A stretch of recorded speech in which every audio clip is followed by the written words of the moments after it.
Recording by Moira Fogarty. The Art of War by Sun Tzu, translated by Lionel Giles. Part 11. The 9 Situations. Sun Tzu said, "The art of war recognizes 9 varieties of ground. 1. Dispersive ground. 2. Facile ground. 3. Contentious ground. 4. Open ground. 5. Ground of intersecting highways. 6. Serious ground. 7. Difficult ground. 8. Hemmed-in ground. 9. Desperate ground. When a chieftain is fighting in his own territory, it is dispersive ground. When he has penetrated into hostile territory, but to no great distance, it is facile ground. Ground the possession of which imports great advantage to either side is contentious ground. Ground on which each side has liberty of movement is open ground. Ground which forms the key to 3 contiguous states, so that he who occupies it first has most of the empire at his command, is a ground of intersecting highways. When an army has penetrated into the heart of a hostile country, leaving a number of fortified cities in its rear, it is serious ground. Mountain forests, rugged steeps, marshes, and fens, all country that is hard to traverse, this is difficult ground. Ground which is reached through narrow gorges, and from which we can only retire by tortuous paths, so that a small number of the enemy would suffice to crush a large body of our men, this is hemmed-in ground. Ground on which we can only be saved from destruction by fighting without delay is desperate ground. On dispersive ground, therefore, fight not. On facile ground, halt not. On contentious ground, attack not. On open ground, do not try to block the enemy's way. On the ground of intersecting highways, join hands with your allies. On serious ground, gather in plunder. In difficult ground, keep steadily on the march. On hemmed-in ground, resort to stratagem. On desperate ground, fight. Those who were called skilful leaders of old knew how to drive a wedge between the enemy's front and rear, to prevent cooperation between his large and small divisions, to hinder the good troops from rescuing the bad, the officers from rallying their men. When the enemy's men were united, they managed to keep them in disorder. When it was to their advantage, they made a forward move. When otherwise, they stopped still. If asked how to cope with a great host of the enemy in orderly array, and on the point of marching to the attack, I should say, begin by seizing something which your opponent holds dear. Then he will be amenable to your will. Rapidity is the essence of war. Take advantage of the enemy's unreadiness, make your way by unexpected routes, and attack unguarded spots. The following are the principles to be observed by an invading force. The further you penetrate into a country, the greater will be the solidarity of your troops, and thus the defenders will not prevail against you.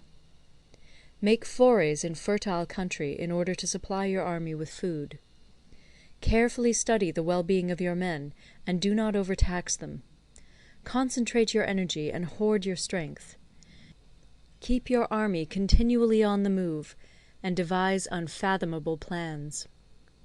Throw your soldiers into positions whence there is no escape, and they will prefer death to flight. If they will face death, there is nothing they may not achieve. Officers and men alike will put forth their uttermost strength. Soldiers, when in desperate straits, lose the sense of fear. If there is no place of refuge, they will stand firm. If they are in hostile country, they will show a stubborn front. If there is no help for it, they will fight hard. Thus, without waiting to be marshalled, the soldiers will be constantly on the qui-vive. Without waiting to be asked, they will do your will. Without restrictions, they will be faithful. Without giving orders, they can be trusted. Prohibit the taking of omens, and do away with superstitious doubts. Then, until death itself comes, no calamity need be feared. If our soldiers are not overburdened with money, it is not because they have a distaste for riches. If their lives are not unduly long, it is not because they are disinclined to longevity. On the day they are ordered out to battle, your soldiers may weep, those sitting up bedewing their garments, and those lying down, letting the tears run down their cheeks. But let them once be brought to bay, and they will display the courage of a Chu or a Kui. The skilful tactician may be likened to the Shuai Jan. Now, the Shuai Jan is a snake that is found in the Ch'ung Mountains. Strike at its head, and you will be attacked by its tail. Strike at its tail, and you will be attacked by its head. Strike at the middle, and you will be attacked by head and tail both. Asked if an army can be made to imitate the Shuai Jan, I should answer yes. For the men of Wu and the men of Yue are enemies. Yet if they are crossing a river in the same boat, and are caught by a storm, they will come to each other's assistance, just as the left hand helps the right. Hence it is not enough to put one's trust in the tethering of horses and the burying of chariot wheels in the ground. The principle on which to manage an army is to set up one standard of courage, which all must reach. How to make the best of both strong and weak, that is a question involving the proper use of ground. Thus, the skilful general conducts his army just as though he were leading a single man, willy-nilly, by the hand. It is the business of a general to be quiet, and thus ensure secrecy; upright and just, and thus maintain order. He must be able to mystify his officers and men by false reports and appearances, and thus keep them in total ignorance. By altering his arrangements and changing his plans, he keeps the enemy without definite knowledge. By shifting his camp and taking circuitous routes, he prevents the enemy from anticipating his purpose. At the critical moment, the leader of an army acts like one who has climbed up a height and then kicks away the ladder behind him. He carries his men deep into hostile territory before he shows his hand. He burns his boats and breaks his cooking pots. Like a shepherd driving a flock of sheep, he drives his men this way and that, and nothing knows whither he is going. To muster his host and bring it into danger, this may be termed the business of the general.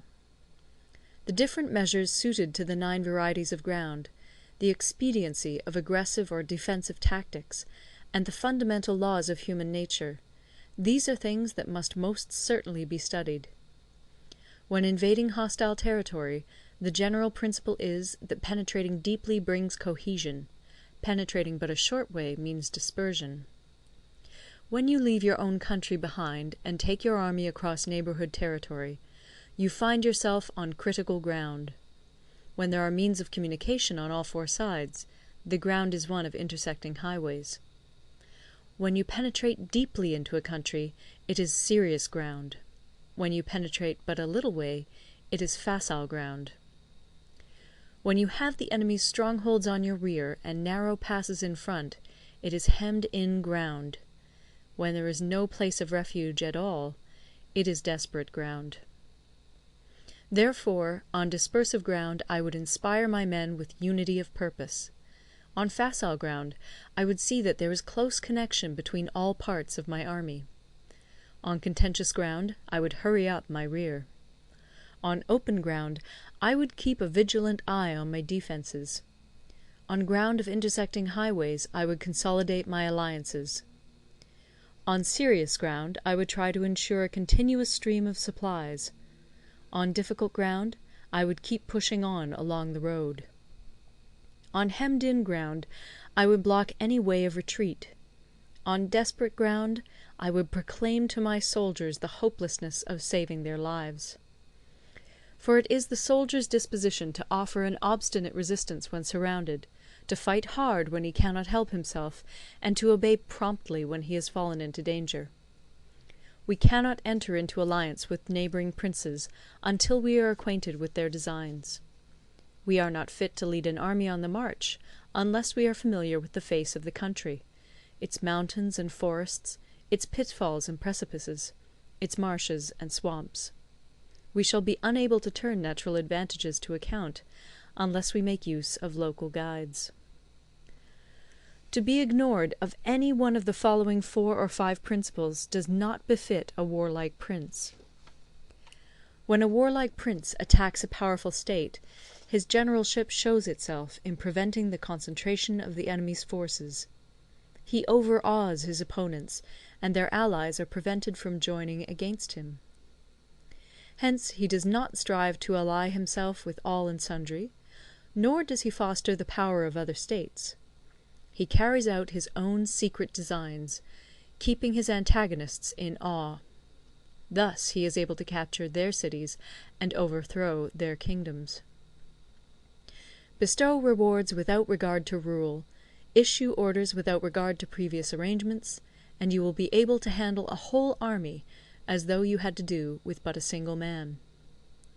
Confront your soldiers with the deed itself. Never let them know your design. When the outlook is bright, bring it before their eyes, but tell them nothing when the situation is gloomy. Place your army in deadly peril, and it will survive. Plunge it into desperate straits, and it will come off in safety. For it is precisely when a force has fallen into harm's way that it is capable of striking a blow for victory. Success in warfare is gained by carefully accommodating ourselves to the enemy's purpose. By persistently hanging on the enemy's flank, we shall succeed in the long run in killing the commander-in-chief. This is called ability to accomplish a thing by sheer cunning. On the day that you take up your command, block the frontier passes, destroy the official tallies, and stop the passage of all emissaries. Be stern in the council chamber, so that you may control the situation. If the enemy leaves the door open, you must rush in. Forestall your opponent by seizing what he holds dear, and subtly contrive to time his arrival on the ground. Walk in the path defined by rule, and accommodate yourself to the enemy until you can fight a decisive battle. At first, then, exhibit the coyness of a maiden, until the enemy gives you an opening. Afterwards emulate the rapidity of a running hare, and it will be too late for the enemy to oppose you. End of Part 11. Recorded in Toronto, Ontario by Moira Fogarty, October 2006.